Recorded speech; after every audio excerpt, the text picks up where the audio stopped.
Bien Armée-Nation qui vous est si cher, vous avez évoqué une dizaine de fois ce triptyque Armée-Nation, mais je voudrais que vous nous énumérez quelques actions concrètes qui rapprochent aujourd'hui l'armée du citoyen camerounais.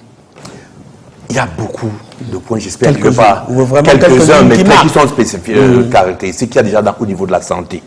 De la santé, vous savez très bien que c'est une entreprise qui est vulgarisée aujourd'hui où la santé militaire donne son offre, n'est-ce pas, et aux militaires et aux civils. Et ils sont même généralement, je crois que le pourcentage, si j'ai encore les bons chiffres statistiques, il y a pratiquement sur le nombre total des patients qui sont examinés, eh bien, il y a 68% de patients civils.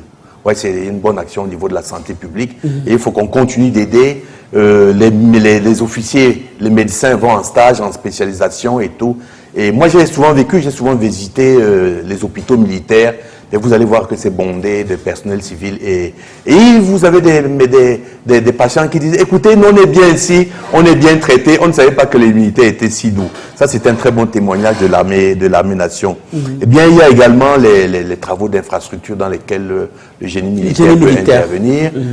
Il y a aussi, au niveau des finances, ce qui est souvent tue, l'action de l'État en mer, où la marine nationale est le bras séculier de l'action de l'État en mer. S'il n'y avait pas de marine nationale, eh bien le golfe de Guinée serait un territoire de non-droit où on ne pourrait même pas faire transiter les marchandises et pouvoir payer les droits d'importation.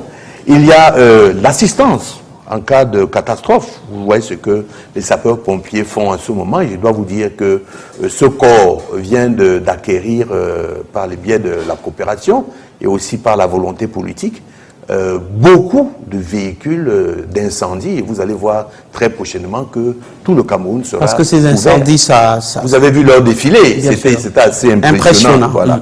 Il y a l'encadrement civique, n'est-ce pas, de la jeunesse. Et moi, On ne va pas être exhaustif, mon colonel. Bon, je ne vais pas oublier l'armée de l'air parce que c'est quand même